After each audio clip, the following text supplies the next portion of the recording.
একাদশ খণ্ড। ঠাকুর শ্রীরামকৃষ্ণ দক্ষিণেশ্বর কালী মন্দিরে ভক্ত সঙ্গে। প্রথম পরিচ্ছেদ। ভক্তিযোগ, সমাধিতত্ত্ব ও মহাপ্রভুর অবস্থা। রবিবার 9ই ডিসেম্বর 1883 খ্রিস্টাব্দ। অগ্রহায়ণ শুক্লা দশমী তিথি। বেলা প্রায় 1টা-2টা হইবে। ঠাকুর শ্রীরামকৃষ্ণ নিজের ঘরে সেই ছোট খাটটিতে বসিয়া ভক্তদের সঙ্গে হরিকথা কহিতেছেন। অধর, মনমোহন, ঠনঠনের শিবচন্দ্র, রাখাল, মাস্টার, হরিশ ইত্যাদি অনেকে বসিয়া আছেন। হাজরাও তখন ওইখানে থাকেন। ঠাকুর মহাপ্রভুর অবস্থা বর্ণনা করিতেছেন। শ্রীরামকৃষ্ণ ভক্তদের প্রতি। চৈতন্যদেবের 3টি অবস্থা হতো। 1. বাহ্য দশা। তখন স্থূল আর সূক্ষ্মে তাঁর মন থাকত। 2. অর্ধবাহ্য দশা। তখন কারণ শরীরে কারণানন্দে মন গিয়েছে। 3. অন্তর্দশা। তখন মহাকরণে মন লয় হতো। বেদান্তের পঞ্চকোষের সঙ্গে এর বেশ মিল আছে। স্থূল শরীর অর্থাৎ অন্নময় ও প্রাণময় কোষ, সূক্ষ্ম শরীর অর্থাৎ মনোময় ও বিজ্ঞানময় কোষ, কারণ শরীর অর্থাৎ আনন্দময় কোষ। মহাকারণ পঞ্চকোষের অতীত। মহাকারণে যখন মন লীন হতো তখন সমাধিস্থ। এরই নাম নির্বিকল্প বা জড় সমাধি। চৈতন্যদেবের যখন বাহ্যদশা হতো তখন নাম সংকীর্তন করতেন। অর্ধবাহ্যদশায় ভক্ত সঙ্গে নৃত্য করতেন। অন্তর্দশায় সমাধিস্থ হতেন। মাস্টার স্বগত। ঠাকুর কি নিজের সমস্ত অবস্থা এইরূপে ইঙ্গিত করছেন? চৈতন্যদেবেরও এইরূপ হতো। শ্রীরামকৃষ্ণ চৈতন্য ভক্তির অবতার। জীবকে ভক্তি শিখাতে এসেছিলেন। তাঁর উপরে ভক্তি হলো তো সবই হলো। হঠযোগের কিছু দরকার নাই। একজন ভক্ত: আজ্ঞা, হঠযোগ কিরূপ? শ্রীরামকৃষ্ণ হঠযোগে শরীরের উপরে বেশি মনোযোগ দিতে হয়। ভিতর প্রক্ষালন করবে বলে বাঁশের নলে গুহ্যদ্বার রক্ষা করে। লিঙ্গ দিয়ে দুধ ঘি টানে। জিহ্বা সিদ্ধি অভ্যাস করে। আসন করে শূন্যে কখনো কখনো ওঠে। ওসব বায়ুর কার্য। একজন বাজি দেখাতে দেখাতে তালুর ভিতর জিহ্বা প্রবেশ করে দিয়েছিল। অমনি তার শরীর স্থির হয়ে গেল। লোকে মনে করলে মরে গেছে। অনেক বৎসর সে গোড় দেওয়া রহিল। বহুকাল পরে সেই গোড় কোনো সূত্রে ভেঙে গিয়েছিল। সেই লোকটার তখন হঠাৎ চৈতন্য হল। চৈতন্য হবার পরই সে চেঁচাতে লাগল, লাগ ভেলকি, লাগ ভেলকি। সকলের হাস্য। এ সব বায়ুর কার্য। হঠযোগ বেদান্তবাদীরা মানে না। হঠযোগ আর রাজযোগ। রাজযোগে মনের দ্বারা যোগ হয়, ভক্তির দ্বারা, বিচারের দ্বারা যোগ হয়। ওই যোগই ভালো। হঠযোগ ভালো নয়। কলিতে অন্নগত প্রাণ।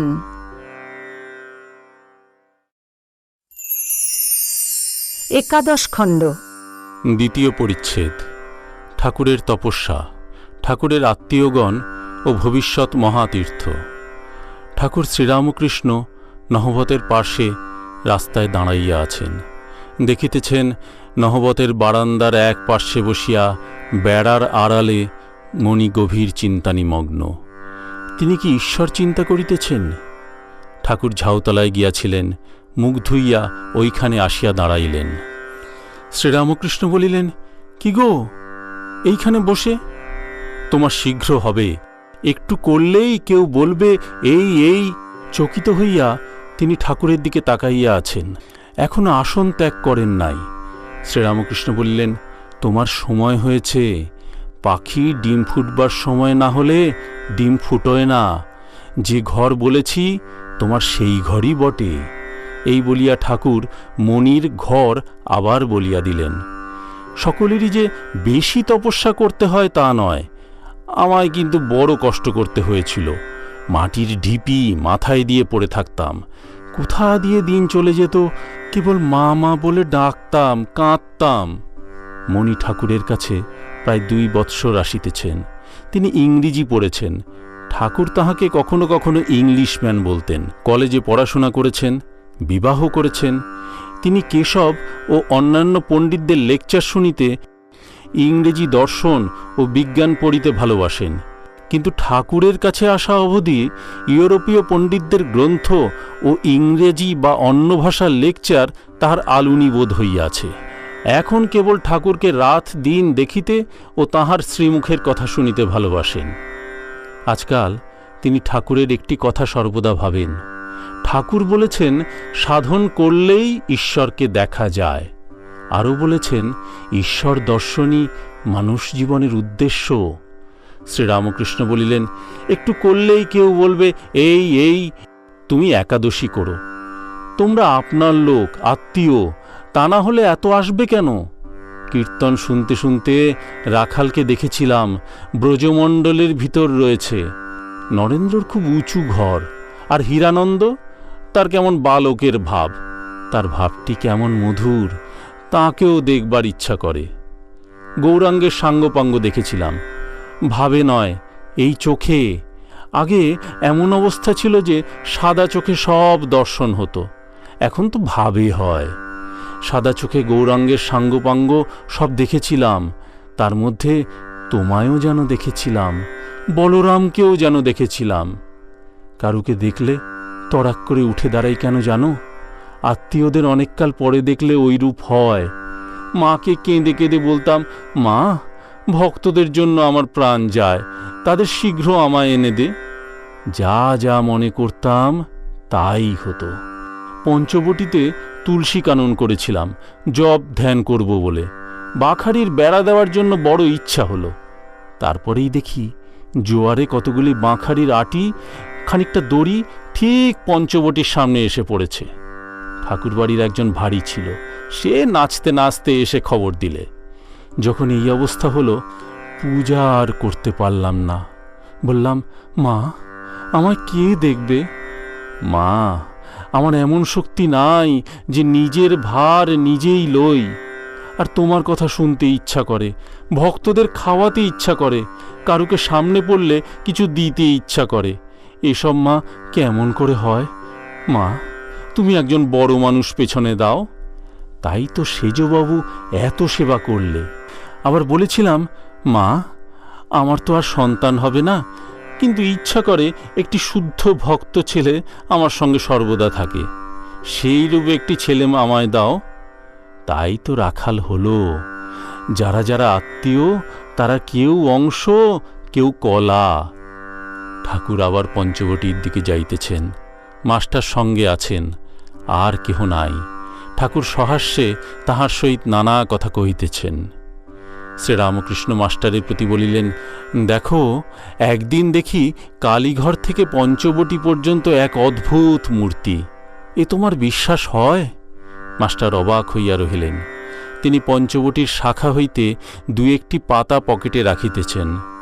শ্রীরামকৃষ্ণ বলিলেন, এই ডাল পড়ে গেছে, দেখেছ, এর নিচে বসতাম। মাস্টার বলিলেন, আমি এর একটি কচি ডাল ভেঙে নিয়ে গেছি, বাড়িতে রেখে দিয়েছি। শ্রীরামকৃষ্ণ সহাস্যে বলিলেন, কেন? মাস্টার বলিলেন, দেখলে আহ্লাদ হয়, সব চুকে গেলে এই স্থান মহাতীর্থ হবে। শ্রীরামকৃষ্ণ সহাস্যে বলিলেন, কি রকম তীর্থ? কি পেনেটির মতো? পেনেটিতে মহাসমারোহ করিয়া রাঘব পণ্ডিতের মহোৎসব হয়। ঠাকুর শ্রীরামকৃষ্ণ প্রায় প্রতি বৎসর এই মহোৎসব দেখিতে গিয়া থাকেন ও সংকীর্তন মধ্যে প্রেমানন্দের নৃত্য করেন, যেন গৌরাঙ্গ ভক্তের ডাক শুনিয়া স্থির থাকিতে না পারিয়া নিজে আসিয়া সংকীর্তন মধ্যে প্রেমমূর্তি দেখাইতেছেন।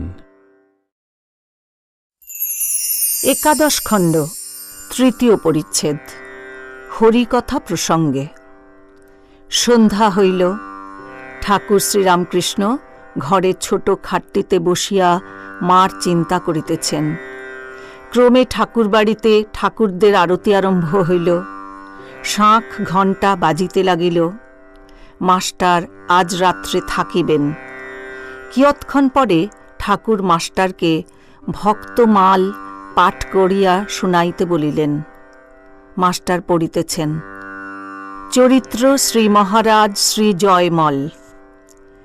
জয়মল নামে এক রাজা শুদ্ধমতি, অনির্বচনীয় তাঁর শ্রীকৃষ্ণ পীরিতি।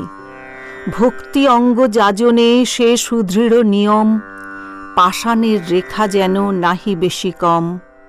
শ্যামল সুন্দর নাম শ্রীবিগ্রহ সেবা, তাহাতে প্রপন্ন নাহি জানে দেবী দেবা। দশদণ্ড বেলাবধি তাঁহার সেবায়, নিযুক্ত থাকয়ে সদা দৃঢ় নিয়ম হয়। রাজ্যধন যায় কিবা বজ্রাঘাত হয়, তথাপিহ সেবা সমে ফিরি না তাকায়।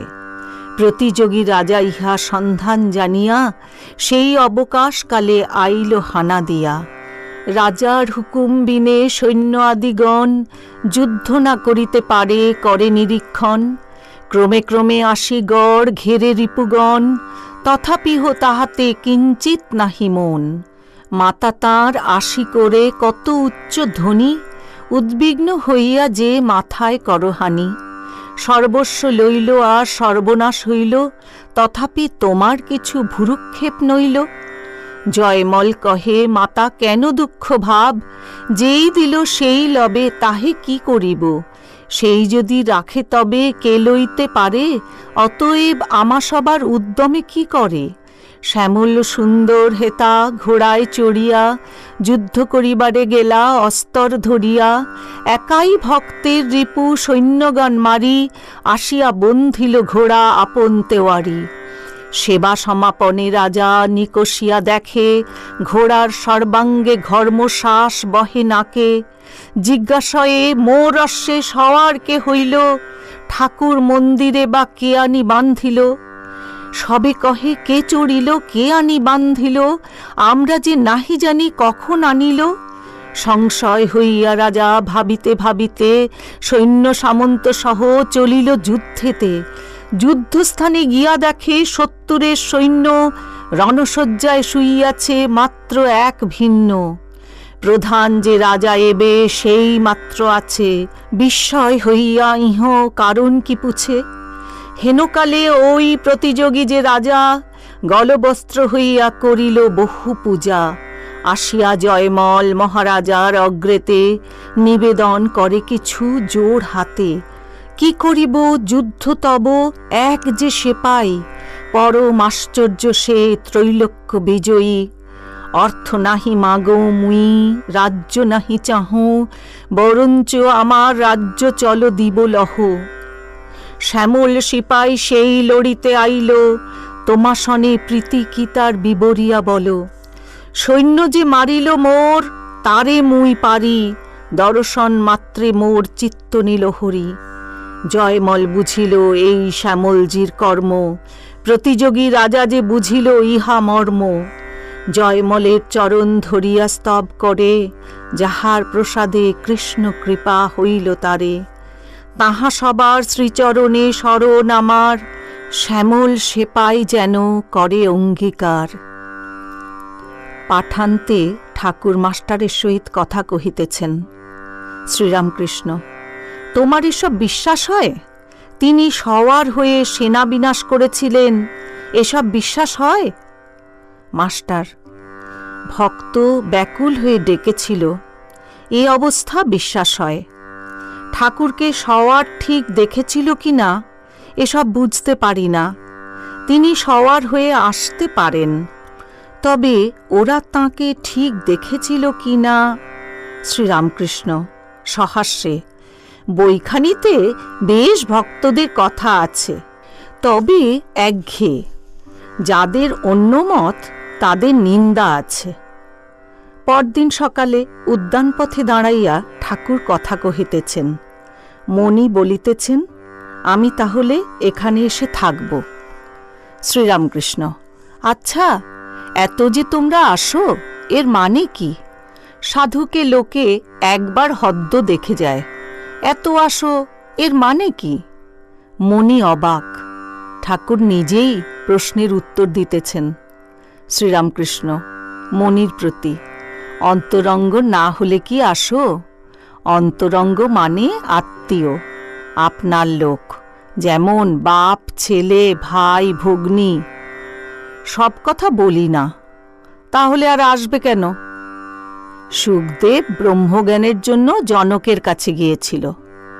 জনক বললে, আগে দক্ষিণা দাও।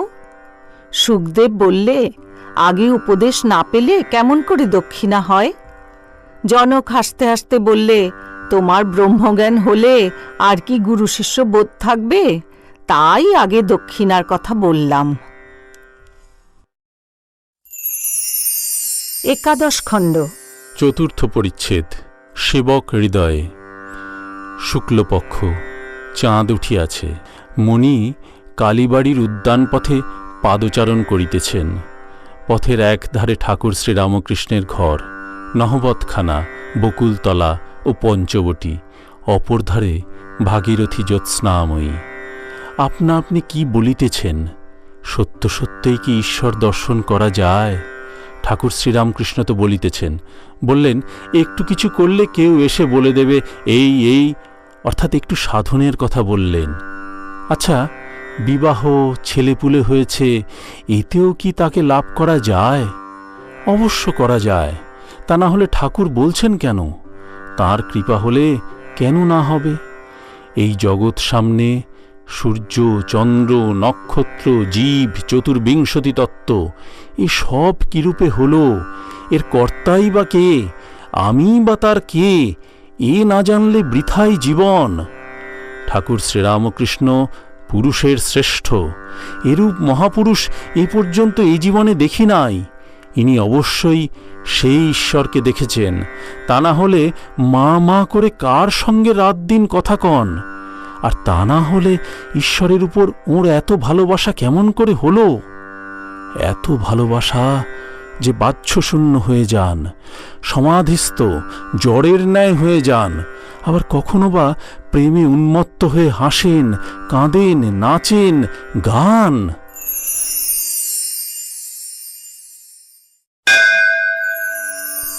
দ্বাদশ খণ্ড, দক্ষিণেশ্বরে ভক্ত সঙ্গে ঠাকুর শ্রীরামকৃষ্ণ। প্রথম পরিচ্ছেদ। দক্ষিণেশ্বরে ঠাকুর শ্রীরামকৃষ্ণ ভক্ত সঙ্গে। অগ্রহায়ণ পূর্ণিমা ও সংক্রান্তি, শুক্রবার 14 ডিসেম্বর 1883 খ্রিস্টাব্দ। বেলা প্রায় 9টা হইবে। ঠাকুর শ্রীরামকৃষ্ণ তাঁহার ঘরের দ্বারের কাছে দক্ষিণ পূর্ব বারান্দায় দাঁড়াইয়া আছেন। রামলাল কাছে দাঁড়াইয়া আছেন। রাখাল লাটু নিকটে এদিকে ওদিকে ছিলেন। মণি আসিয়া ভূমিষ্ঠ হইয়া প্রণাম করিলেন। ঠাকুর বলিলেন, এসেছ? তা আজ বেশ দিন। তিনি ঠাকুরের কাছে কিছুদিন থাকিবেন, সাধন করিবেন। ঠাকুর বলিয়াছেন, কিছু করিলেই কেউ বলে দেবে এই। ঠাকুর বলিয়া দিয়াছেন, এখানে অতিথিশালার অন্ন তোমার রোজ খাওয়া উচিত নয়। সাধু কাঙালের জন্য ও হয়েছে। তুমি তোমার রাঁধবার জন্য একটি লোক আনবে, তাই সঙ্গে একটি লোক এসেছে। তাহার কোথায় রান্না হইবে? তিনি দুধ খাইবেন। ঠাকুর রামলালকে গোয়ালার কাছে বন্দোবস্ত করিয়া দিতে বলিলেন। শ্রীযুক্ত রামলাল অধ্যাত্ম রামায়ণ পড়িতেছেন ও ঠাকুর শুনিতেছেন। মণিও বসিয়া শুনিতেছেন। রামচন্দ্র সীতাকে বিবাহ করিয়া অযোধ্যায় আসিতেছেন। পথে পরশুরামের সহিত দেখা হইল। রাম হরধনু ভঙ্গ করিয়াছে শুনিয়া পরশুরাম রাস্তায় বড় গোলমাল করিতে লাগিলেন। দশরথ ভয়ে আকুল। পরশুরাম আর একটা ধনু রামকে ছুঁড়িয়া মারিলেন, আর ওই ধনুতে জ্যা রোপণ করিতে বলিলেন। রাম ঈষৎ হাস্য করিয়া বাম হস্তে ধনু গ্রহণ করিলেন ও জ্যা রোপণ করিয়া টঙ্কার করিলেন। ধনুকে বাণ যোজনা করিয়া পরশুরামকে বলিলেন, এখন এ বাণ কোথায় ত্যাগ করব বলো? পরশুরামের দর্প চূর্ণ হইল। তিনি শ্রীরামকে পরব্রহ্ম বলে স্তব করিতে লাগিলেন। পরশুরামের স্তব শুনিতে শুনিতে ঠাকুর ভাবাবিষ্ট। মাঝে মাঝে রাম রাম এই নাম মধুর কণ্ঠে উচ্চারণ করিতেছেন। শ্রীরামকৃষ্ণ রামলালকে, একটু গুহক চণ্ডালের কথা বলো দেখি। রামচন্দ্র যখন পিতৃসত্যের কারণে বনে গিয়েছিলেন, গুহক রাজ চমকিত হইয়াছিলেন। রামলাল ভক্তমাল পড়িতেছেন। নয়নে গলয়ে ধারা মনে উতরোল, চমকি চাহিয়া রহে নাকি আইসে বল। নিমিক নাহিক পড়ে চাহিয়া রহিল, কাষ্ঠের পুতুল প্রায় অস্পন্দ হইল।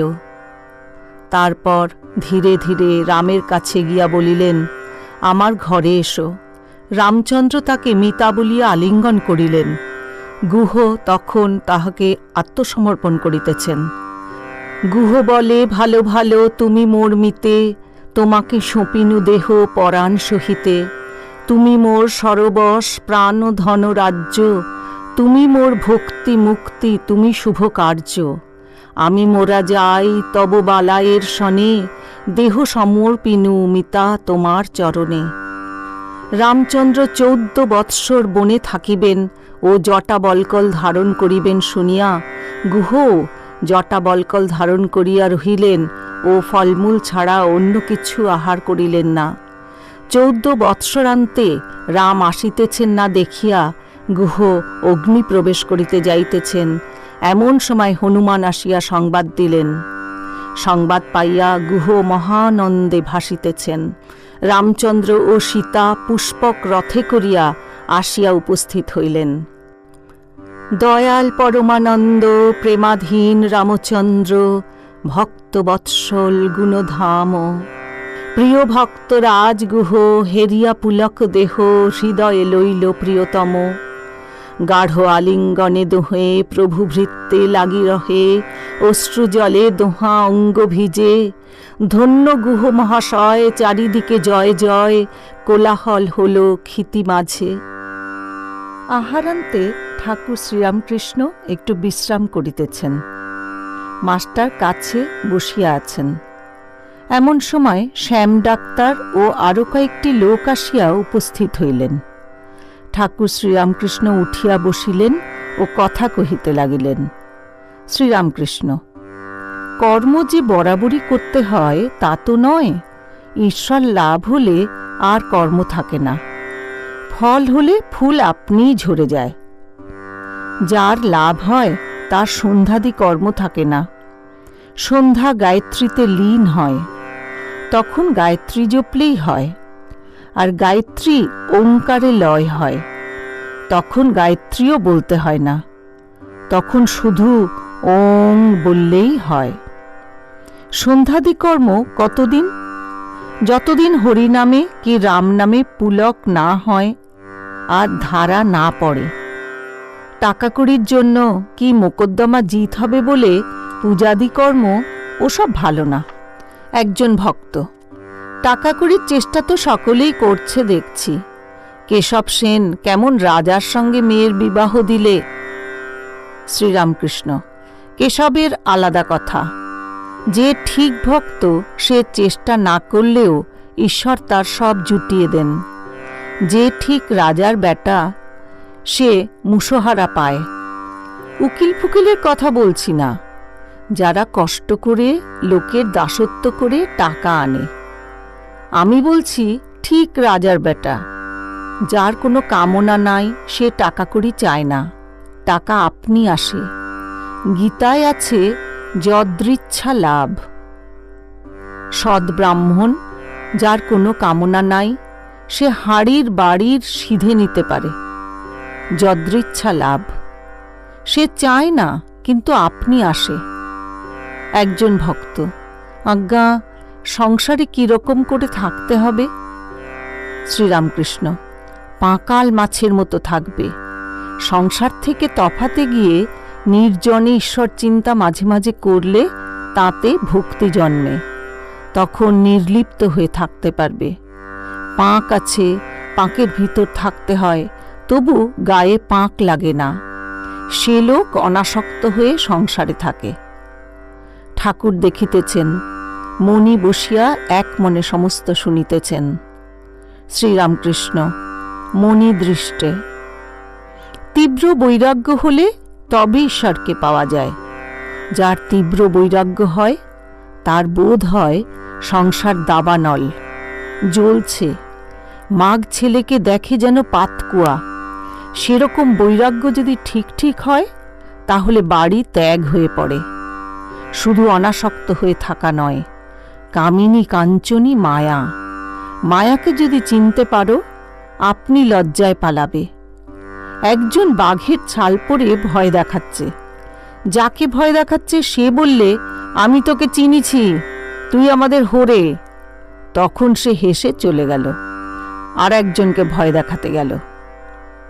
যত স্ত্রীলোক সকলে শক্তিরূপা। সেই আদ্যাশক্তি স্ত্রী হয়ে স্ত্রী রূপ ধরে রয়েছেন।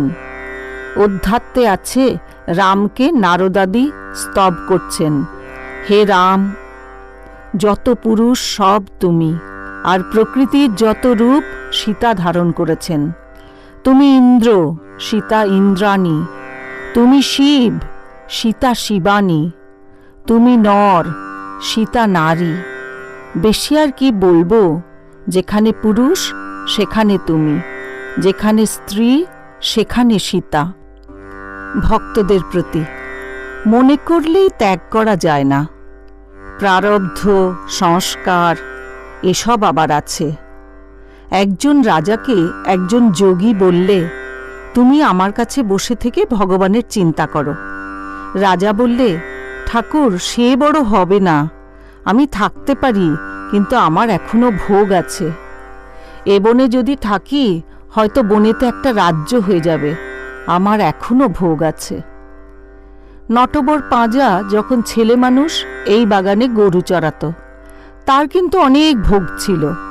তাই এখন রেড়ির কল করে অনেক টাকা করেছে। আলমবাজারে রেড়ির কলের ব্যবসা খুব ফেঁদেছে। একমতে আছে মেয়ে মানুষ নিয়ে সাধন করা। কর্তা ভজা মাগিদের ভিতর আমায় একবার নিয়ে গেছিল। সব আমার কাছে এসে বসল। আমি তাদের মা মা বলাতে পরস্পর বলা বলি করতে লাগলো, ইনি প্রবর্তক, এখনো ঘাট চিনেন নাই? ওদের মতে কাঁচা অবস্থাকে বলে প্রবর্তক, তারপরে সাধক, তারপর সিদ্ধের সিদ্ধ। একজন মেয়ে বৈষ্ণব চরণের কাছে গিয়ে বসল। বৈষ্ণব চরণকে জিজ্ঞাসা করাতে বললে, এর বালিকা ভাব। স্ত্রীভাবে শীঘ্র পতন হয়, মাতৃভাব শুদ্ধ ভাব। কাঁসারিপাড়ার ভক্তেরা গাত্রোত্থান করিলেন ও বলিলেন, তবে আমরা আসি, মা কালীকে আর ঠাকুরকে দর্শন করব।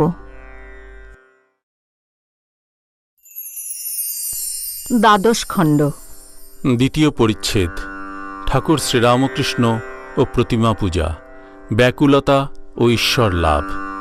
মণি পঞ্চবটী ও কালীবাড়িতে অন্যান্য স্থানে একাকী বিচরণ করিতেছেন। ঠাকুর বলিয়াছেন, একটু সাধন করিলে ঈশ্বর দর্শন করা যায়। মণি কি তাই ভাবিতেছেন?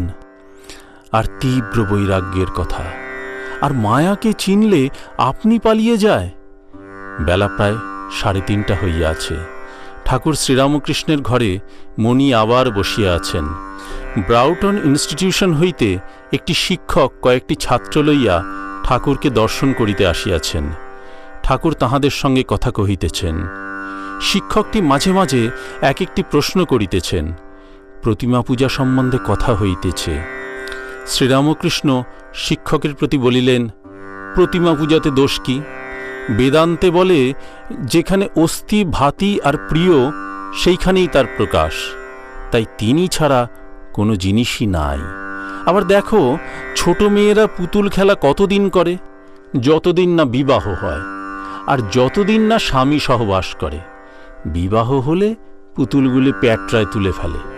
ঈশ্বর লাভ হলে আর প্রতিমা পূজার কি দরকার? মনির দিকে চাহিয়া বলিতেছেন, অনুরাগ হলে ঈশ্বর লাভ হয়, খুব ব্যাকুলতা চাই। খুব ব্যাকুলতা হলে সমস্ত মন তাঁতে গত হয়। একজনের একটি মেয়ে ছিল। খুব অল্প বয়সে মেয়েটি বিধবা হয়ে গেছিল। স্বামীর মুখ কখনো দেখে নাই। অন্য মেয়ের স্বামী আসে, দেখে। সে একদিন বললে, বাবা, আমার স্বামী কই? তার বাবা বললে, গোবিন্দ তোমার স্বামী, তাকে ডাকলে তিনি দেখা দেন।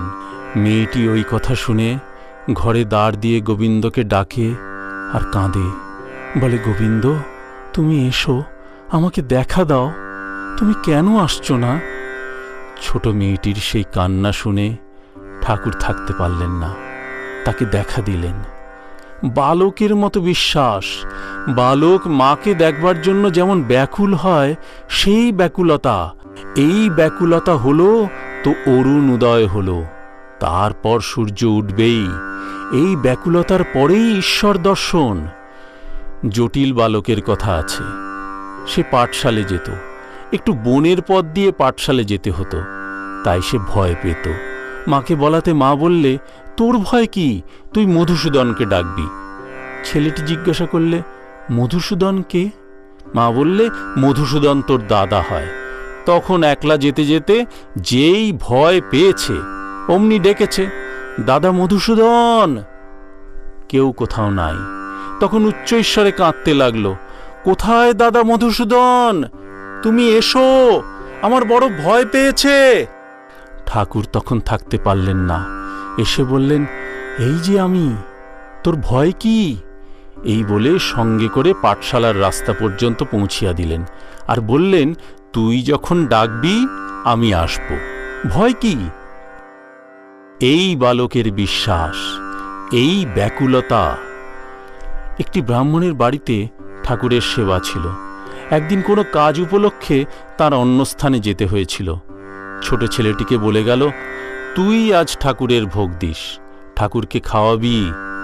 ছেলেটি ঠাকুরকে ভোগ দিল। ঠাকুর কিন্তু চুপ করে বসে আছেন, কথাও কন না, খাওয়ানো না। ছেলেটি অনেকক্ষণ বসে বসে দেখলে যে ঠাকুর উঠছেন না। সে ঠিক জানে যে ঠাকুর এসে আসনে বসে খাবেন।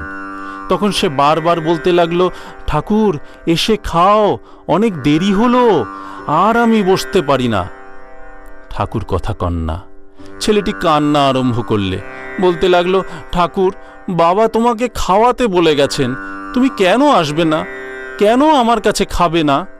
ব্যাকুল হয়ে যায়, খানিকক্ষণ কেঁদেছে।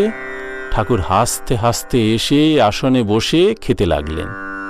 ঠাকুরকে খাইয়ে যখন ঠাকুর ঘর থেকে সে গেল, বাড়ির লোকেরা বললে, ভোগ হয়ে গেছে, সেসব নামিয়ে আন। ছেলেটি বললে, হ্যাঁ হয়ে গেছে, ঠাকুর সব খেয়ে গেছেন। তারা বললে, সে কি রে? ছেলেটি সরল বুদ্ধিতে বললে, কেন, ঠাকুর তো খেয়ে গেছেন। তখন ঠাকুর ঘরে গিয়ে দেখে সকলে অবাক। সন্ধ্যা হইতে দেরি আছে। ঠাকুর শ্রীরামকৃষ্ণ নহবতখানার দক্ষিণ পার্শ্বে দাঁড়াইয়া মণির সহিত কথা কহিতেছেন। সম্মুখে গঙ্গা, শীতকাল, ঠাকুরের গায়ে গরম কাপড়। শ্রীরামকৃষ্ণ বলিলেন, পঞ্চবটির ঘরে শোবে? মণি কহিলেন, নহবতখানার উপর ঘরটি কি দেবে না? ঠাকুর খাজাঞ্চিকে মণির কথা বলিবেন, থাকবার ঘর একটি নির্দিষ্ট করে দিবেন। তার নহবতের উপর ঘর পছন্দ হয়েছে। তিনি কবিত্বপ্রিয়। নহবত থেকে আকাশ, গঙ্গা, চাঁদের আলো, ফুলগাছ এসব দেখা যায়। শ্রীরামকৃষ্ণ বলিলেন, দেবে না কেন? তবে পঞ্চবটির ঘর বলছি এই জন্য, ওখানে অনেক হরিনাম, ঈশ্বর চিন্তা হয়েছে। তৃতীয় পরিচ্ছেদ। প্রয়োজন ঈশ্বরকে ভালোবাসা। ঠাকুর শ্রীরামকৃষ্ণের ঘরে ধূনা দেওয়া হইল। ছোট খাটটিতে বসিয়া ঠাকুর ঈশ্বর চিন্তা করিতেছেন। মণি মেজেতে বসিয়া আছেন। রাখাল, লাটু, রামলাল ইহারাও ঘরে আছেন। ঠাকুর মণিকে বলিতেছেন, কথাটা এই, তাঁকে ভক্তি করা, তাঁকে ভালোবাসা। রামলালকে গাইতে বলিলেন। তিনি মধুর কণ্ঠে গাইতেছেন। ঠাকুর এক একটি গান ধরাইয়া দিতেছেন। ঠাকুর বলাতে রামলাল প্রথমে শ্রী গৌরাঙ্গের সন্ন্যাস গাইতেছেন। কি দেখিলাম রে কেশব ভারতীর কুটিরে, অপরূপ জ্যোতি সে গৌরাঙ্গ মূরতি, দুনয়নে প্রেম বহে শতধারে। গৌর মত্ত মাতঙ্গের প্রায় প্রেমাবেশে নাচে গায়, কভু ধুলাতে লুটায় নয়ন জলে ভাসে রে। কাঁদে আর বলে হরি, স্বর্গমত্ত ভেদ করি সিংহরবে রে।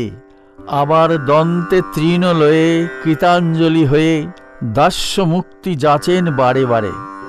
মুরায়ে চাচর কেশ ধরেছেন যোগীর বেশ, দেখে ভক্তি প্রেমাবেশ প্রাণ কেঁদে উঠে রে।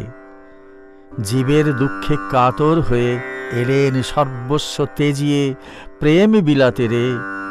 প্রেমে দাসের বাঞ্ছা মনে শ্রী চৈতন্য চরণে, দাস হয়ে বেড়াই দাঁড়ে দাঁড়ে। রামলাল পরে গাইলেন, শচী কেঁদে বলছেন, নিমাই কেমন করে তোকে ছেড়ে থাকব। ঠাকুর বলিলেন, সেই গানটি গা তো। আমি মুক্তি দিতে কাতর নাই, রাধার দেখা কি পায় সকলে, রাধার প্রেম কি পায় সকলে। অতি সুদুর্লভ ধন, না করলে আরাধন, সাধন বিনে সে ধন এ ধনে কি মেলে। তুলা রাশি মাসে তিথি অমাবস্যা, 7ই নক্ষত্রে যে বাড়ি বরিশে, অন্য অন্য মাসে যে বাড়ি বরিশে, সে বাড়ি কি বরিশে বরিশার জলে। যুবতী সকলে শিশু লয়ে কোলে, আয় চাঁদ বলে ডাকে বাহু তুলে। শিশু তাহে ভুলে, চন্দ্র কি তাই ভুলে, গগন ছেড়ে চাঁদ কি উদয় হয় ভূতলে। নবনিরোধ বরণ কিসে গণ্য শ্যাম চাঁদ রূপ হেরে। ঠাকুর রামলালকে আবার বলিতেছেন, সেই গানটি গা, গৌরনিতাই তোমরা দু ভাই। রামলালের সঙ্গে ঠাকুরও যোগ দিতেছেন। গৌর নিতাই তোমরা দুভাই, পরম দয়াল হে প্রভু। আমি তাই শুনে এসেছি হে নাথ। আমি গিয়েছিলাম কাশীপুরে, আমায় কয়ে দিলেন কাশী বিশ্বেশ্বরে। ও সে পরব্রহ্ম শচীর ঘরে, আমি চিনেছি হে পরব্রহ্ম। আমি গিয়েছিলাম অনেক ঠাই, কিন্তু এমন দয়াল দেখি নাই তোমাদের মতো। তোমরা ব্রজে ছিলে কানাই বলাই, এখন নদে এসে হলে গৌর নিতাই। সেরূপ লুকায়ে ব্রজের খেলা ছিল দৌড়াদৌড়ি, এখন নদের খেলা ধুলায় গড়াগড়ি। হরি বল বল হে প্রেমে মত্ত হয়ে, ছিল ব্রজের খেলা উচ্চরোল, আজ নদের খেলা কেবল হরি বল। ওহে প্রাণ গৌর, তোমার সকল অঙ্গ গেছে ঢাকা, কেবল আছে দুটি নয়ন বাঁকা। ওহে দয়াল গৌর, তোমার পতিত পাবন নাম শুনে বড় ভরসা পেয়েছি মনে। ওহে পতিত পাবন, বড় আশা করে এলাম ধেয়ে, আমায় রাখো চরণ ছায়া দিয়ে। ওহে দয়াল গৌর, জগাই মাথায় তোরে গেছে প্রভু, সেই ভরসা আমার আছে। তোমরা নাকি আচণ্ডালে দাও কোল, কোল দিয়ে বলো হরি বল। ওহে পরম করুণ ও কাঙালের ঠাকুর। ঠাকুর শ্রীরামকৃষ্ণের ভক্তদের গোপনে সাধন। নহবতখানার উপরের ঘরে মনে একাকী বসিয়া আছেন। অনেক রাত্রি হইয়াছে, আজ অগ্রহায়ণ পূর্ণিমা। আকাশ, গঙ্গা, কালীবাড়ি, মন্দির শীর্ষ, উদ্যানপথ, পঞ্চবটী চাঁদের আলোতে ভাসিয়াছে। মনি একাকী ঠাকুর শ্রীরামকৃষ্ণকে চিন্তা করিতেছেন। রাত প্রায় 3টা হইল, তিনি উঠিলেন। উত্তরাশ্ব হইয়া পঞ্চবটীর অভিমুখে যাইতেছেন। ঠাকুর শ্রীরামকৃষ্ণ পঞ্চবটীর কথা বলিয়াছেন, আর নহবতখানা ভালো লাগিতেছে না। তিনি পঞ্চবটীর ঘরে থাকিবেন স্থির করিলেন। চতুর্দিক নীরব। রাত 11টার সময় জোয়ার আসিয়াছে। একবার জলের শব্দ শোনা যাইতেছে। তিনি পঞ্চবটীর দিকে অগ্রসর হইতেছেন। দূর হইতে একটি শব্দ শুনিতে পাইলেন। কে যেন পঞ্চবটীর বৃক্ষ মণ্ডপের ভিতর হইতে আর্তনাদ করিয়া ডাকিতেছেন, কোথায় দাদা মধুসূদন? আজ পূর্ণিমা, চতুর্দিকে বটবৃক্ষের শাখা প্রশাখার মধ্য দিয়া চাঁদের আলো ফাটিয়া পড়িতেছে। আরও অগ্রসর হইলেন। একটু দূর হইতে দেখিলেন পঞ্চবটী মধ্যে ঠাকুরের একটি ভক্ত বসিয়া আছেন। তিনি নির্জনে একাকী ডাকিতেছেন, কোথায় দাদা মধুসূদন? মনে নিঃশব্দে দেখিতেছেন।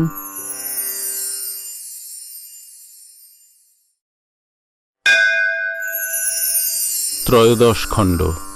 দক্ষিণেশ্বরে প্রাণকৃষ্ণ মাস্টার প্রভৃতি ভক্ত সঙ্গে। প্রথম পরিচ্ছেদ। শ্রীরামকৃষ্ণ সঙ্গে প্রাণকৃষ্ণ, মাস্টার, রাম, গিরীন্দ্র, গোপাল। আজ শনিবার 24শে চৈত্র, ইংরেজি 5ই এপ্রিল 1884 খ্রিস্টাব্দ। প্রাতঃকাল, বেলা 8টা। মাস্টার দক্ষিণেশ্বরে উপস্থিত হইয়া দেখেন শ্রীরামকৃষ্ণ সহাস্য বদন, কক্ষ মধ্যে ছোট খাটটির উপর উপবিষ্ট। মেজেতে কয়েকটি ভক্ত বসিয়া আছেন, তন্মধ্যে প্রাণকৃষ্ণ মুখোপাধ্যায়। প্রাণকৃষ্ণ জনাইয়ের মুখুজ্জেদের বংশোদ্ভূত। কলিকাতায় শ্যামপুকুরে বাড়ি। ম্যাকেঞ্জি লায়েলের এক্সচেঞ্জ নামক নিলামঘরের কার্যাধ্যক্ষ।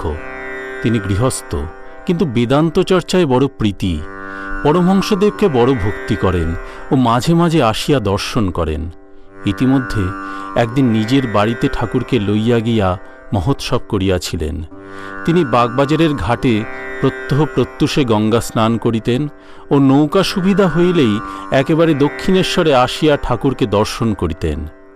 আজ এইরূপ নৌকা ভাড়া করিয়াছিলেন। নৌকা কুল হইতে একটু অগ্রসর হইলেই ঢেউ হইতে লাগিল। মাস্টার বলিলেন, আমাকে নামাইয়া দিতে হইবে।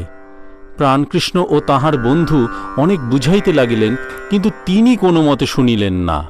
বলিলেন, আমাকে নামাইয়া দিতে হইবে, আমি হেঁটে দক্ষিণেশ্বর যাব। অগত্যা প্রাণকৃষ্ণ তাহাকে নামাইয়া দিলেন। মাস্টার পৌঁছিয়া দেখেন যে তাহারা কিয়ৎক্ষণ পূর্বে পৌঁছিয়াছেন ও ঠাকুরের সঙ্গে সদালাপ করিতেছেন। ঠাকুরকে ভূমিষ্ঠ হইয়া প্রণাম করিয়া তিনি এক পাশে বসিলেন। শ্রীরামকৃষ্ণ প্রাণকৃষ্ণের প্রতি বলিলেন, কিন্তু মানুষে তিনি বেশি প্রকাশ। যদি বলো অবতার কেমন করে হবে, যার ক্ষুধা তৃষ্ণা এই সব জীবের ধর্ম অনেক আছে, হয়তো রোগ শোকও আছে। তার উত্তর এই যে, পঞ্চভূতের ফাঁদে ব্রহ্ম পড়ে কাঁদে। দেখো না, রামচন্দ্র সীতার শোকে কাতর হয়ে কাঁদতে লাগলেন। আবার হিরণ্যাক্ষ বধ করার জন্য বরাহ অবতার হলেন। হিরণ্যাক্ষ বধ হল, কিন্তু নারায়ণ সধামে যেতে চান না, বরাহ হয়ে আছেন। কতকগুলি ছানাপোনা হয়েছে, তাদের নিয়ে একরকম বেশ আনন্দে রয়েছেন। দেবতারা বললেন, এ কি হল, ঠাকুর যে আসতে চান না। তখন সকলে শিবের কাছে গেল ও ব্যাপারটি নিবেদন করলে। শিব গিয়া তাকে অনেক জেদাজেদি করলেন। তিনি ছানাপোনাদের মাই দিতে লাগলেন। তখন শিব ত্রিশূল এনে শরীরটা ভেঙে দিলেন। ঠাকুর হি হি করে হেসে তখন সধামে চলে গেলেন। প্রাণকৃষ্ণ ঠাকুরের প্রতি বলিলেন, মহাশয়, অনাহত শব্দটি কি? শ্রীরামকৃষ্ণ বলিলেন, অনাহত শব্দ সর্বদাই এমনি হচ্ছে। প্রণবের ধ্বনি পরব্রহ্ম থেকে আসছে, যোগীরা শুনতে পায়, বিষয়াসক্ত জীব শুনতে পায় না। যোগী জানতে পারে যে সেই ধ্বনি একদিকে নাভি থেকে ওঠে ও আরেকদিকে সেই ক্ষীরোৎসায়ী পরব্রহ্ম থেকে ওঠে। প্রাণকৃষ্ণ বলিলেন, মহাশয়, পরলোক কিরকম? শ্রীরামকৃষ্ণ বলিলেন, কেশব সেন ওই কথা জিজ্ঞাসা করেছিল। যতক্ষণ মানুষ অজ্ঞান থাকে, অর্থাৎ যতক্ষণ ঈশ্বর লাভ হয় নাই, ততক্ষণ জন্মগ্রহণ করতে হবে। কিন্তু জ্ঞান লাভ হলে আর এ সংসারে আসতে হয় না, পৃথিবীতে বা অন্য কোনো লোকে যেতে হয় না। কুমোরেরা হাড়ি রৌদ্রে শুকুতে দেয়, দেখো নাই, তার ভিতরে পাকা হাড়িও আছে, কাঁচা হাড়িও আছে। গরু টরু চলে গেলে হাড়ি কতক কতক ভেঙে যায়। পাকা হাড়ি ভেঙে গেলে কুমোর সেগুলোকে ফেলে দেয়, তার দ্বারা আর কোনো কাজ হয় না। কাঁচা হাড়ি ভাঙলে কুমোর তাদের আবার লয়, নিয়ে চাকেতে তাল পাকিয়ে দেয়, নূতন হাড়ি তৈয়ার হয়। তাই যতক্ষণ ঈশ্বর দর্শন হয় নাই, ততক্ষণ কুমোরের হাতে যেতে হবে, অর্থাৎ এই সংসারে ফিরে ফিরে আসতে হবে। সিদ্ধ ধান পুঁতলে কি হবে, আর গাছ হয় না। মানুষ জ্ঞানাগ্নিতে সিদ্ধ হলে তার দ্বারা আর নূতন সৃষ্টি হয় না, সে মুক্ত হয়ে যায়। পুরাণ মতে ভক্ত একটি, ভগবান একটি, আমি একটি, তুমি একটি। শরীর যেন সরা, এই শরীর মধ্যে মন, বুদ্ধি, অহংকার রূপ জল রয়েছে। ব্রহ্ম সূর্য স্বরূপ, তিনি এই জলে প্রতিবিম্বিত হচ্ছেন। ভক্ত তাই ঈশ্বরীয় রূপ দর্শন করে। বেদান্ত দর্শন মতে ব্রহ্মই বস্তু, আর সমস্ত মায়া স্বপ্নবৎ অবস্তু। অহংরূপ একটি লাঠি সচ্চিদানন্দ সাগরের মাঝখানে পড়ে আছে। মাস্টারের প্রতি বলিলেন, তুমি এইটি শুনে যাও। অহং লাঠিটি তুলে নিলে এক সচ্চিদানন্দ সমুদ্র। অহং লাঠিটি থাকলে দুটো দেখায়, এ এক ভাগ জল, ও এক ভাগ জল। ব্রহ্ম জ্ঞান হলে সমাধিস্থ হয়, তখন এই অহং পুছে যায়। তবে লোকশিক্ষার জন্য শঙ্করাচার্য বিদ্যার আমি রেখেছিলেন। প্রাণকৃষ্ণের প্রতি বলিলেন, কিন্তু জ্ঞানীর লক্ষণ আছে। কেউ কেউ মনে করে আমি জ্ঞানী হয়েছি। জ্ঞানীর লক্ষণ কি? জ্ঞানী কারো অনিষ্ট করতে পারে না, বালকের মতো হয়ে যায়। লোহার খড়গে যদি পরস্পনি ছোঁয়ানো হয়, খড়গ সোনা হয়ে যায়। সোনায় হিংসার কাজ হয় না। বাহিরে হয়তো দেখায় যে রাগ আছে কি অহংকার আছে, কিন্তু বস্তুত জ্ঞানীর ওসব কিছু থাকে না। দূর থেকে পোড়া দড়ি দেখলে বোধ হয় ঠিক একগাছা দড়ি পড়ে আছে, কিন্তু কাছে এসে ফুঁ দিলে সব উড়ে যায়। ক্রোধের আকার অহংকারের আকার কেবল, কিন্তু সত্যকার ক্রোধ নয়, অহংকার নয়। বালকের আঁট থাকে না। এই খেলাঘর করলে কেউ হাত দেয় তো ধেই ধেই করে নেচে কাঁদতে আরম্ভ করবে, আবার নিজেই ভেঙে ফেলবে সব। এই কাপড় এত আঁট, বলছে আমার বাবা দিয়েছে, আমি দেব না। আবার একটা পুতুল দিলে পরে ভুলে যায়, কাপড়খানা ফেলে দিয়ে চলে যায়। এই সব জ্ঞানীর লক্ষণ। হয়তো বাড়িতে খুব ঐশ্বর্য, কোচ, কেদারা, ছবি, গাড়ি, ঘোড়া, আবার সব ফেলে কাশি চলে যাবে। বেদান্ত মতে জাগরণ অবস্থাও কিছু নয়। এক কাঠুরে স্বপন দেখেছিল। একজন লোক তার ঘুম ভাঙানোতে সে বিরক্ত হয়ে বলে উঠল, তুই কেন আমার ঘুম ভাঙালি? আমি রাজা হয়েছিলাম, 7 ছেলের বাপ হয়েছিলাম, ছেলেরা সব লেখাপড়া, অস্ত্রবিদ্যা সব শিখছিল, আমি সিংহাসনে বসে রাজত্ব করছিলাম, কেন তুই আমার সুখের সংসার ভেঙে দিলি? সে ব্যক্তি বলল, ও তো স্বপন, ওতে আর কি হয়েছে? কাঠুরে বলল, দূর, তুই বুঝিস না, আমার কাঠুরে হওয়া যেমন সত্য, স্বপনে রাজা হওয়াও তেমন সত্য। কাঠুরে হওয়া যদি সত্য হয়, তাহলে স্বপনে রাজা হওয়াও সত্য। প্রাণকৃষ্ণ জ্ঞান জ্ঞান করেন, তাই বুঝি ঠাকুর জ্ঞানীর অবস্থা বলিতেছিলেন। এইবার ঠাকুর বিজ্ঞানীর কথা বলিতেছেন। ইহা থেকে তিনি নিজের অবস্থান ইঙ্গিত করিতেছেন। শ্রীরামকৃষ্ণ বলিলেন, নেতি নেতি করে আত্মাকে ধরার নাম জ্ঞান। নেতি নেতি বিচার করে সমাধিস্থ হলে আত্মাকে ধরা যায়। বিজ্ঞান কি না বিশেষ রূপে জানা। কেউ দুধ শুনেছে, কেউ দুধ দেখেছে, কেউ দুধ খেয়েছে। যে কেবল শুনেছে সে অজ্ঞান, যে দেখেছে সে জ্ঞানী, যে খেয়েছে তাঁরই বিজ্ঞান অর্থাৎ বিশেষ রূপে জানা হয়েছে। ঈশ্বর দর্শন করে তাঁর সহিত আলাপ, যেন তিনি পরমাত্মীয়, এরই নাম বিজ্ঞান। প্রথমে নেতি নেতি করতে হয়। তিনি পঞ্চভূত নন, ইন্দ্রিয় নন, মন, বুদ্ধি, অহংকার নন, তিনি সকল তত্ত্বের অতীত। ছাদে উঠতে হবে, সব সিঁড়ি একে একে ত্যাগ করে যেতে হবে। সিঁড়ি কিন্তু ছাদ নয়, কিন্তু ছাদের উপর পৌঁছে দেখা যায় যে যে জিনিসে ছাদ তৈয়ারি, ইট, চুন, সুরকি, সেই জিনিসেই সিঁড়িও তৈয়ারি। যিনি পরব্রহ্ম, তিনিই এই জীবজগৎ হয়েছেন, চতুর্বিংশতি তত্ত্ব হয়েছেন। যিনি আত্মা, তিনিই পঞ্চভূত হয়েছেন। মাটি এত শক্ত কেন, যদি আত্মা থেকেই হয়েছে? তাঁর ইচ্ছাতে সব হতে পারে। শোণিত শুক্র থেকে যে হাড় মাংস হচ্ছে, সমুদ্রের ফেনা কত শক্ত হয়। বিজ্ঞান হলে সংসারেও থাকা যায়। তখন বেশ অনুভব হয় যে তিনিই জীবজগৎ হয়েছেন, তিনি সংসার ছাড়া নন। রামচন্দ্র যখন জ্ঞান লাভের পর সংসারে থাকব না বললেন, দশরথ বশিষ্ঠকে তার কাছে পাঠিয়ে দিলেন বুঝাবার জন্য। বশিষ্ঠ বললেন, রাম, যদি সংসার ঈশ্বর ছাড়া হয় তুমি ত্যাগ করতে পারো। রামচন্দ্র চুপ করে রইলেন। তিনি বেশ জানেন যে ঈশ্বর ছাড়া কিছুই নাই। তাঁর আর সংসার ত্যাগ করা হলো না। প্রাণকৃষ্ণের প্রতি বলিলেন, কথাটা এই, দিব্য চক্ষু চাই। মন শুদ্ধ হলেই সেই চক্ষু হয়। দেখো না, কুমারী পূজা, হাগা মোতা মেয়ে, তাকে ঠিক দেখলুম সাক্ষাৎ ভগবতী। একদিকে স্ত্রী, একদিকে ছেলে, দুজনকেই আদর করছে, কিন্তু ভিন্নভাবে। তবেই হলো মন নিয়ে কথা, শুদ্ধ মনেতে এক ভাব হয়, সেই মনটি পেলে সংসারে ঈশ্বর দর্শন হয়। তবেই সাধন চাই, সাধন চাই। এইটি জানা যে স্ত্রীলোক সম্বন্ধে সহজেই আসক্তি হয়।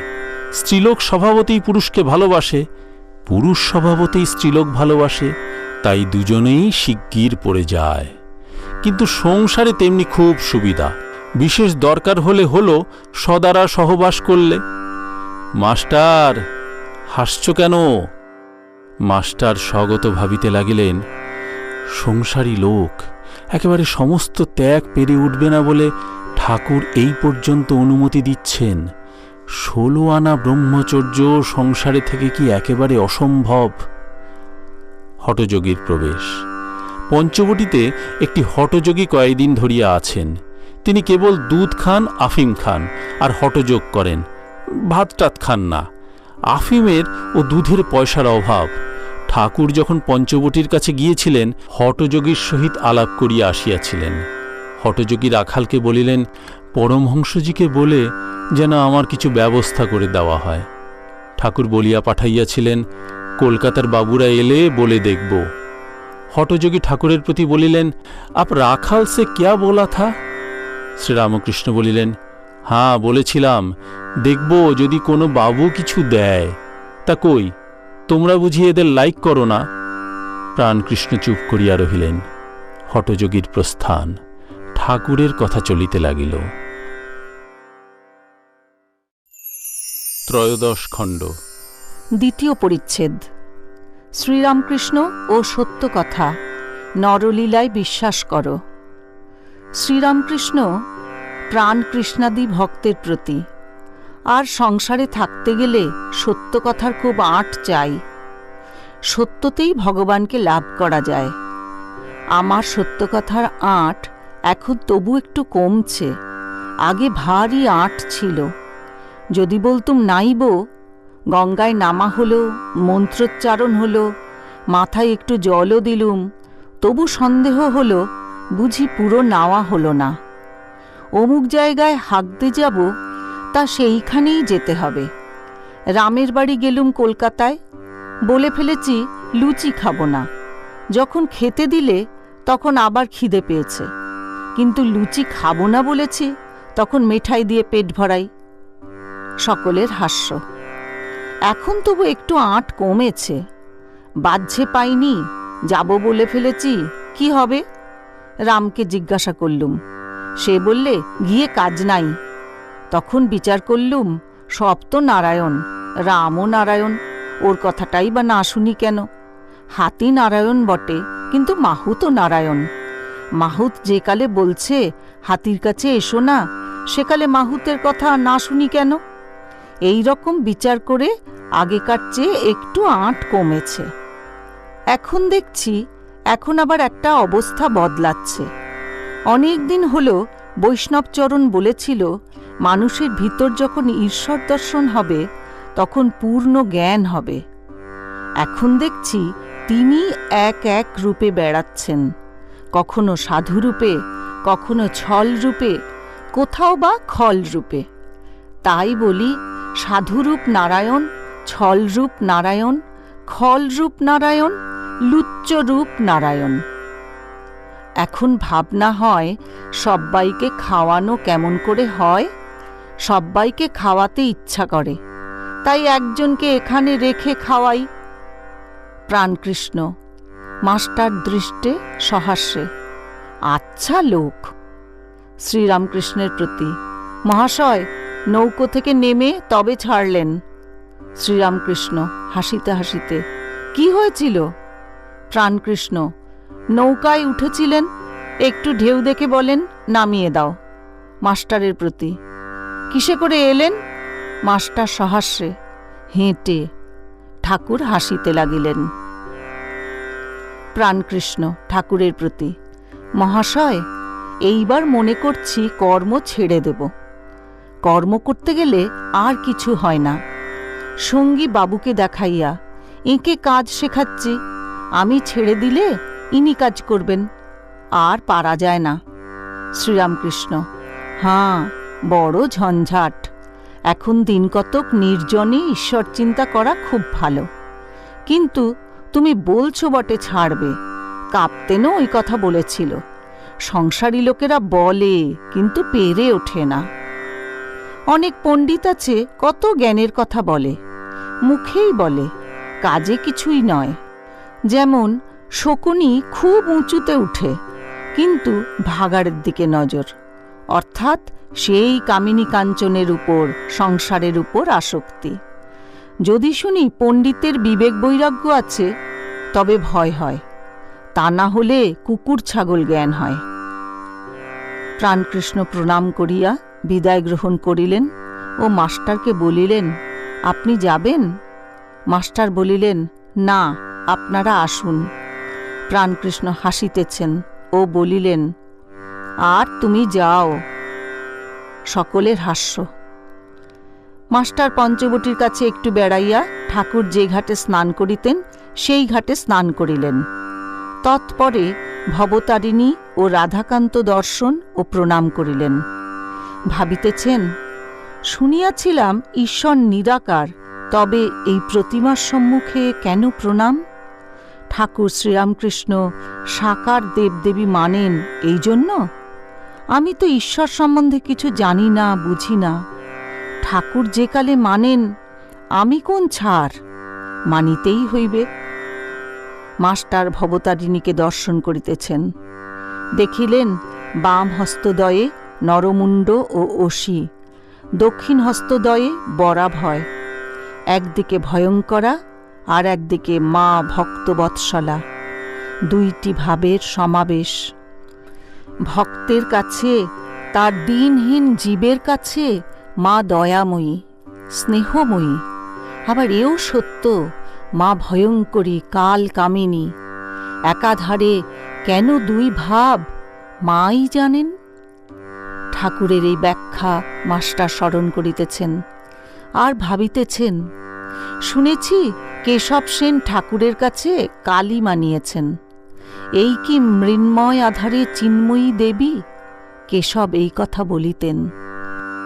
এইবার তিনি ঠাকুর শ্রীরামকৃষ্ণের কাছে আসিয়া বসিলেন। স্নান করিয়াছেন দেখিয়া ঠাকুর তাহাকে ফলমূলাদি প্রসাদ খাইতে দিলেন। তিনি গোল বারান্দায় বসিয়া প্রসাদ পাইলেন। পান করিবার জলের ঘটি বারান্দাতে রহিল। ঠাকুরের কাছে তাড়াতাড়ি আসিয়া ঘরের মধ্যে বসিতে যাইতেছেন।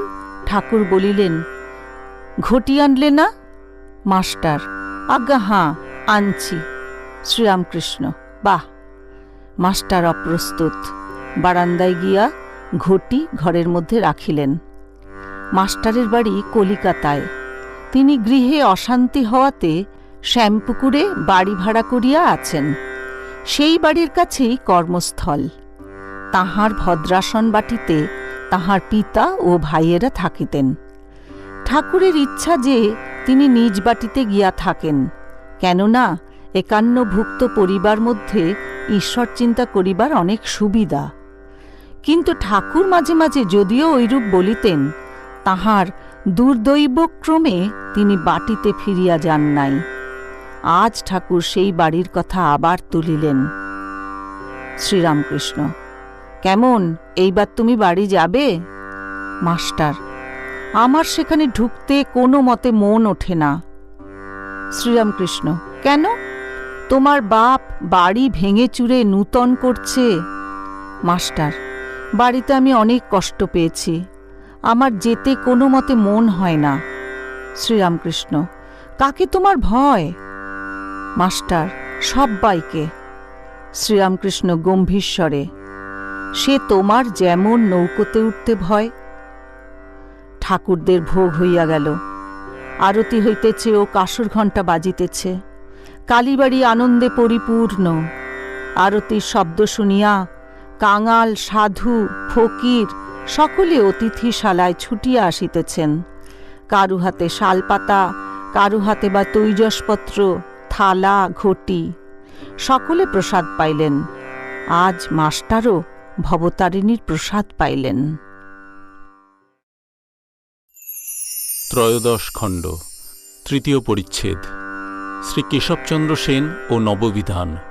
নববিধানের সার আছে। ঠাকুর প্রসাদ গ্রহণান্তর কিঞ্চিৎ বিশ্রাম করিতেছেন।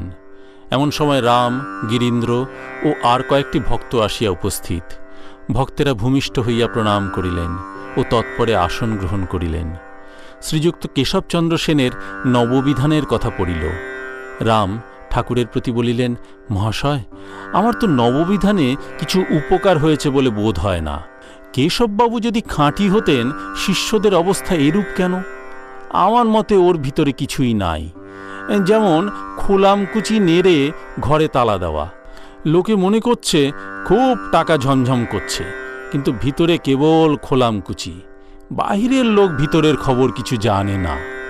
শ্রীরামকৃষ্ণ বলিলেন, কিছু সার আছে বই কি, তা না হলে এত লোকে কেশবকে মানে কেন? শিবনাথকে কেন লোকে চেনে না? ঈশ্বরের ইচ্ছা না থাকলে এরকম একটা হয় না। তবে সংসার ত্যাগ না করলে আচার্যের কাজ হয় না, লোকে মানে না। লোকে বলে এ সংসারী লোক, এ নিজে কামিনী কাঞ্চন লুকিয়ে ভোগ করে। আমাদের বলে ঈশ্বর সত্য, সংসার স্বপ্নবৎ, অনিত্য। সর্বত্যাগী না হলে তার কথা সকলে লয় না। ঐহিক যারা কেউ কেউ নিতে পারে। কেশবের সংসার ছিল, কাজী কাজী সংসারের উপর মৌনও ছিল। সংসারটিকে তো রক্ষা করতে হবে, তাই অত লেকচার দিয়েছে। কিন্তু সংসারটি বেশ পাকা করে রেখে গেছে। অমন জামাই, বাড়ির ভিতরে গেলুম, বড় বড় খাট। সংসার করতে গেলে ক্রমে এসে সব জোটে, ভোগের জায়গায় সংসার। রাম বলিলেন, ও খাট বাড়ি বখরার সময় কেশব সেন পেয়েছিলেন। কেশব সেনের বখরা। মহাশয় যাই বলুন, বিজয়বাবু বলেছেন, কেশব সেন এমন কথা বিজয়বাবুকে বলেছেন যে আমি খ্রিস্ট আর গৌরাঙ্গের অংশ। তুমি বলে যে তুমি অদ্বৈত। আবার কি বলে জানেন, আপনিও নববিধানী। ঠাকুরও সকলে হাসিতে লাগিল। শ্রীরামকৃষ্ণ হাসিতে হাসিতে বলিলেন, কে জানে বাপু, আমি কিন্তু নববিধান মানে জানি না। সকলে আবার হাসিতে লাগিল। রাম বলিলেন, কেশবের শিষ্যরা বলে জ্ঞান আর ভক্তির প্রথম সামঞ্জস্য কেশববাবু করেছেন। শ্রীরামকৃষ্ণ অবাক হইয়া বলিলেন, সে কি গো, অধ্যাত্ম রামায়ণ তবে কি? নারদ রামচন্দ্রকে স্তব করতে লাগলেন, হে রাম, বেদে যে পরব্রহ্মের কথা আছে, সে তুমি মানুষরূপে আমাদের কাছে রয়েছ। তুমি মানুষ বলে বোধ হচ্ছে, বস্তুত তুমি মানুষ নও, সেই পরব্রহ্ম। রামচন্দ্র বললেন, নারদ, তোমার উপর বড় প্রসন্ন হয়েছি, তুমি বর নাও। নারদ বললেন, রাম, আর কি বর চাহিব?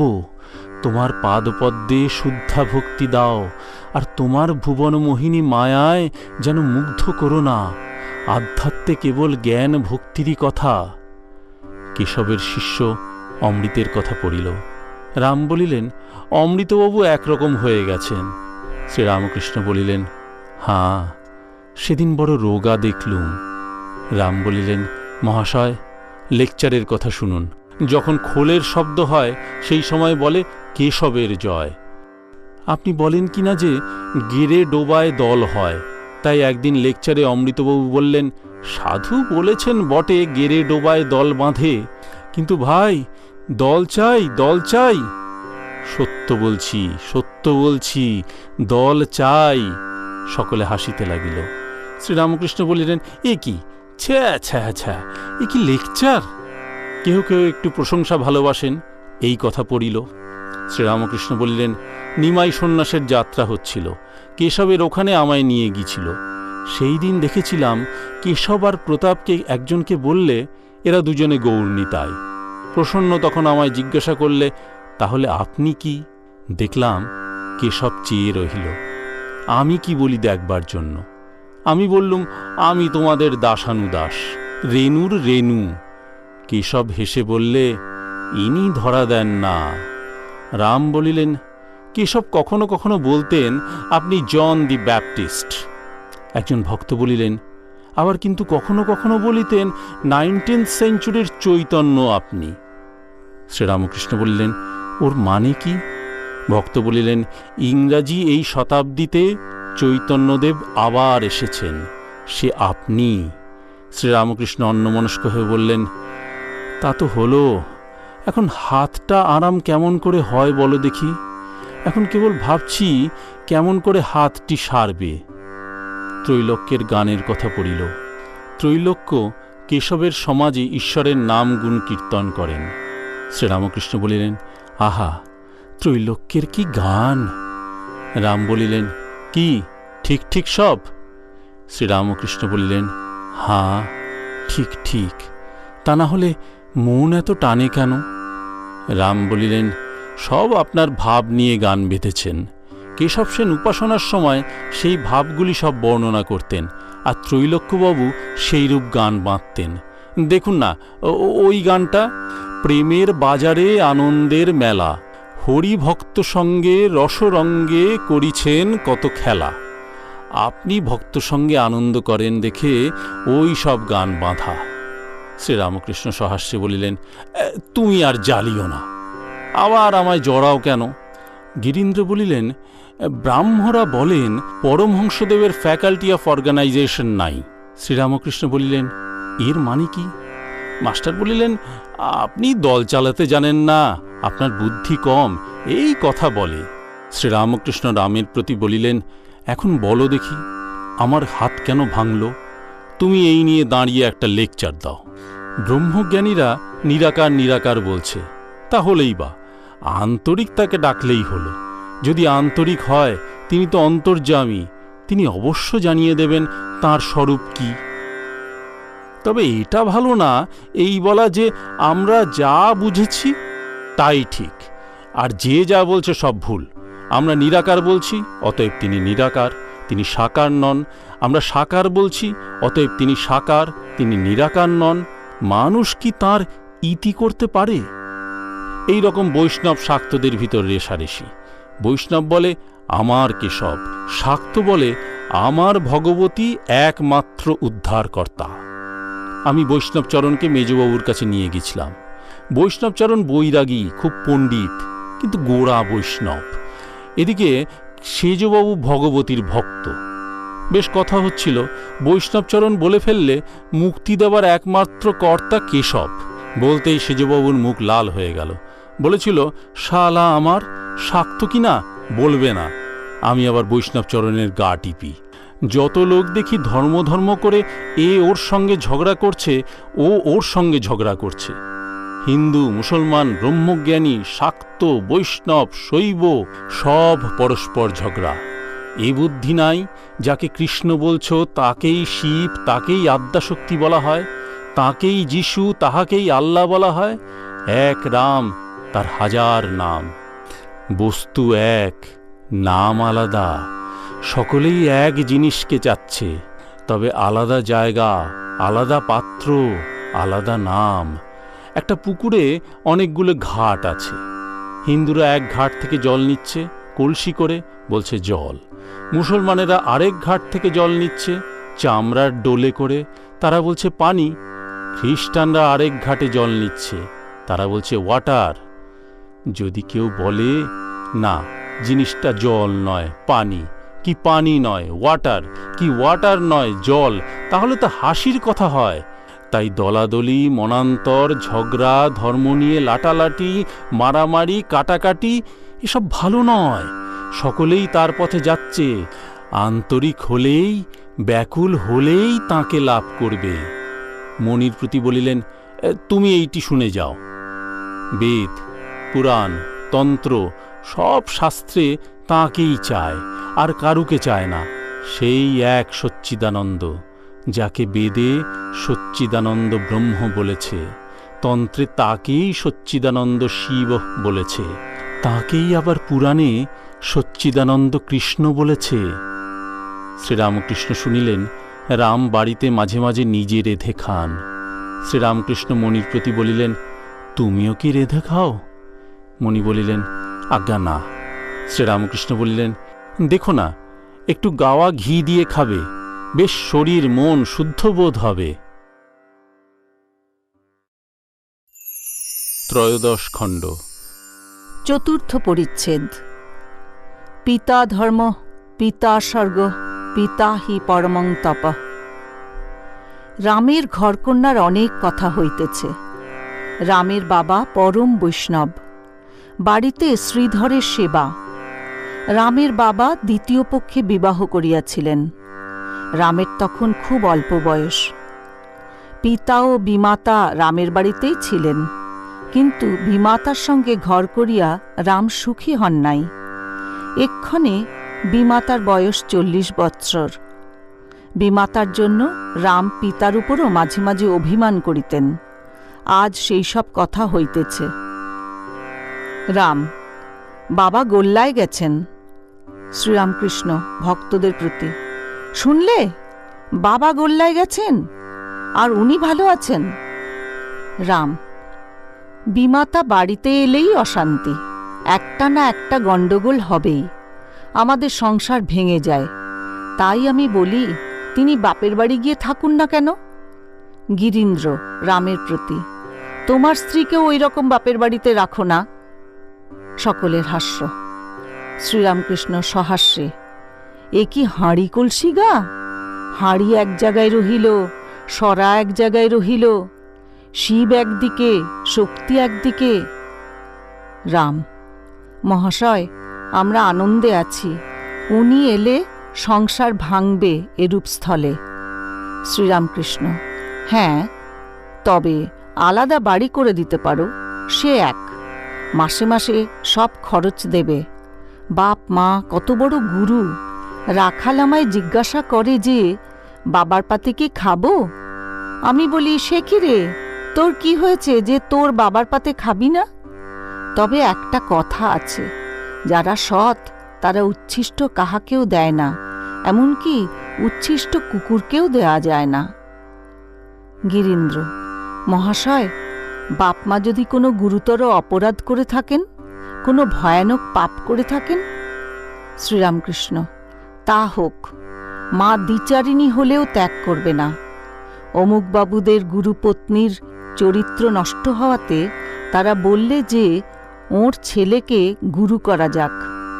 আমি বললুম, সে কি গো, ওলকে ছেড়ে ওলের মুখই নেবে? নষ্ট হলো তো কি, তুমি তাকে ইষ্ট বলে যেন। যদ্যপি আমার গুরু শুঁড়িবাড়ি যায়, তথাপি আমার গুরু নিত্যানন্দ রায়। মা বাপ কি কম জিনিস গা? তাঁরা প্রসন্ন না হলে ধর্মটর্ম কিছুই হয় না। চৈতন্যদেব তো প্রেমে উন্মত্ত, তবু সন্ন্যাসের আগে কতদিন ধরে মাকে বোঝান। বললেন, মা, আমি মাঝে মাঝে এসে তোমাকে দেখা দিব। মাস্টারের প্রতি তিরস্কার করিতে করিতে, আর তোমায় বলি, বাপ মা মানুষ করলে এখন কত ছেলেপুলেও হলো, মাগ নিয়ে বেরিয়ে আসা। বাপ মাকে ফাঁকি দিয়ে ছেলে মাগ নিয়ে বাউল বৈষ্ণবী সেজে বেরোয়। তোমার বাপের অভাব নাই বলে, তা না হলে আমি বলতুম ধিক। সভাশুদ্ধ সকলেই স্তব্ধ। কতকগুলি ঋণ আছে, দেব ঋণ, ঋষি ঋণ, আবার মাতৃ ঋণ, পিতৃ ঋণ, স্ত্রী ঋণ। মা বাপের ঋণ পরিশোধ না করলে কোনো কাজই হয় না। স্ত্রীর কাছেও ঋণ আছে। হরিশ স্ত্রীকে ত্যাগ করে এখানে এসে রয়েছে। যদি তার স্ত্রীর খাবার জোগাড় না থাকত, তাহলে বলতুম ঢ্যামনা শালা। জ্ঞানের পর ওই স্ত্রীকে দেখবে সাক্ষাৎ ভগবতী। চণ্ডীতে আছে, যা দেবী সর্বভূতেষু মাতৃরূপেণ সংস্থিতা, তিনি মা হয়েছেন। যত স্ত্রী দেখো সব তিনি। আমি তাই বৃন্দেকে কিছু বলতে পারি না। কেউ কেউ শোলক ঝাড়ে, লম্বা লম্বা কথা কয়, কিন্তু ব্যবহার আর একরকম। রামপ্রসন্ন ওই হঠযোগীর কিসে আফিম আর দুধের জোগাড় হয় এই করে করে বেড়াচ্ছে। আবার বলে মনুতে সাধু সেবার কথা আছে। এদিকে বুড়ো মা খেতে পায় না, নিজে হাটবাজার করতে যায়। এমনি রাগ হয়। তবে একটি কথা আছে, যদি প্রেমোন্মাদ হয় তাহলে কে বা বাপ, কে বা মা, কে বা স্ত্রী। ঈশ্বরকে এত ভালোবাসা যে পাগলের মতো হয়ে গেছে। তার কিছুই কর্তব্য নাই, সব ঋণ থেকে মুক্ত। প্রেমোন্মাদ কিরকম? সে অবস্থা হলে জগৎ ভুল হয়ে যায়। নিজের দেহ যে এত প্রিয় জিনিস তাও ভুল হয়ে যায়। চৈতন্যদেবের হয়েছিল। সাগরে ঝাঁপ দিয়ে পড়লেন। সাগর বলে বোধ নাই। মাটিতে বারবার আছাড় খেয়ে পড়ছেন। ক্ষুধা নাই, তৃষ্ণা নাই, নিদ্রা নাই, শরীর বলে বোধই নাই। ঠাকুর হা শ্রীচৈতন্য বলিয়া উঠিলেন।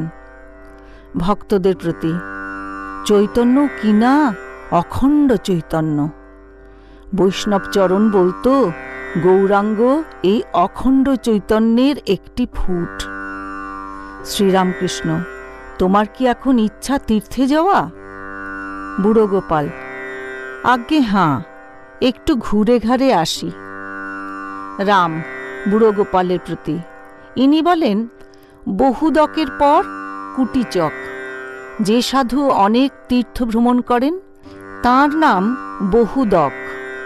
যার ভ্রমণ করার স্বাদ মিটে গেছে আর এক জায়গায় স্থির হয়ে আসন করে যিনি বসেন তাকে বলে কুটিচক। আর একটি কথা ইনি বলেন, একটা পাখি জাহাজের মাস্তুলের উপর বসেছিল। জাহাজ গঙ্গা থেকে কখন কালাপানিতে পড়েছে তার হুঁশ নাই। যখন হুঁশ হলো তখন ডাঙা কোন দিকে জানবার জন্য উত্তর দিকে উড়ে গেল। কোনো কুল কিনারা নাই, তখন ফিরে এলো। আবার একটু বিশ্রাম করে দক্ষিণ দিকে গেল, সেদিকেও কুল কিনারা নাই, তখন হাঁপাতে হাঁপাতে ফিরে এলো। আবার একটু জিরিয়ে এইরূপে পূর্ব দিক ও পশ্চিম দিকে গেল। যখন দেখলে কোনো দিকেই কুলকিনারা নাই তখন মাস্তুলের উপর চুপ করে বসে রইল। শ্রীরামকৃষ্ণ বুড়ো গোপাল ও ভক্তদের প্রতি, যতক্ষণ বোধ যে ঈশ্বর সেথা সেথা ততক্ষণ অজ্ঞান, যখন হেথা হেথা তখনই জ্ঞান। একজন তামাক খাবে তো প্রতিবেশীর বাড়ি টিকে ধরাতে গেছে। রাত অনেক হয়েছে, তারা ঘুমিয়ে পড়েছিল। অনেকক্ষণ ধরে ঠেলাঠেলি করবার পর একজন দোর খুলতে নেমে এলো। লোকটির সঙ্গে দেখা হলে সে জিজ্ঞাসা করলে, কি গো, কি মনে করে? সে বললে, আর কি মনে করে, তামাকের নেশা আছে জানো তো, টিকে ধরাবো মনে করে। তখন সেই লোকটি বললে, বাহ, তুমি তো বেশ লোক, এত কষ্ট করে আসা আর দৌড় ঠেলাঠেলি, তোমার হাতে যে লণ্ঠন রয়েছে। সকলের হাস্য। যা চায় তাই কাছে, অথচ লোকে নানা স্থানে ঘুরে। ঠাকুর কি ইঙ্গিত করিতেছেন তিনি বিদ্যমান, তীর্থ কেন? রাম, মহাশয়, এখন এর মানে বুঝেছি। গুরু কেন কোনো কোনো শিষ্যকে বলেন 4 ধাম করে এসো। যখন একবার ঘুরে দেখে যে এখানেও যেমন সেখানেও তেমন, তখন আবার গুরুর কাছে ফিরে আসে। এসব কেবল গুরুবাক্যে বিশ্বাস হবার জন্য। কথা একটু থামিলে পর ঠাকুর রামের গুণ গাহিতেছেন। শ্রীরামকৃষ্ণ ভক্তদের প্রতি, আহা, রামের কত গুণ, কত ভক্তদের সেবা আর প্রতিপালন। রামের প্রতি, অধর বলছিল তুমি নাকি তার খুব খাতির করেছ। অধরের শোভাবাজারে বাড়ি, ঠাকুরের পরম ভক্ত। তাঁর বাড়িতে চণ্ডীর গান হইয়াছিল। ঠাকুর ও ভক্তেরা অনেকেই উপস্থিত ছিলেন। অধরের কিন্তু রামকে নিমন্ত্রণ করিতে ভুল হইয়াছিল। রাম বড় অভিমানী, তিনি লোকের কাছে দুঃখ প্রকাশ করিয়াছিলেন, তাই অধর রামের বাড়িতে গিয়াছিলেন। তার ভুল হইয়াছিল, এজন্য দুঃখ প্রকাশ করিতে গিয়াছিলেন। রাম: সে অধরের দোষ নয়, আমি জানতে পেরেছি সে রাখালের দোষ, রাখালের উপর ভার ছিল। শ্রীরামকৃষ্ণ: রাখালের দোষ ধরতে নাই, গলা টিপলে দুধ বেরোয়। রাম: মহাশয় বলেন কি, চণ্ডীর গান হল। শ্রীরামকৃষ্ণ: অধর তা জানত না। ওই দেখো না, সেদিন যদু মল্লিকের বাড়ি আমার সঙ্গে গিয়েছিল। আমি চলে আসবার সময় জিজ্ঞাসা করলুম, তুমি সিংহবাহিনীর কাছে প্রণামী দিলে না? তা বললে, মহাশয় আমি জানতাম না যে প্রণামী দিতে হয়। তা যদি না বলেই থাকে, হরিনামে দোষ কি? যেখানে হরিনাম সেখানে না বললেও যাওয়া যায়, নিমন্ত্রণ দরকার নাই।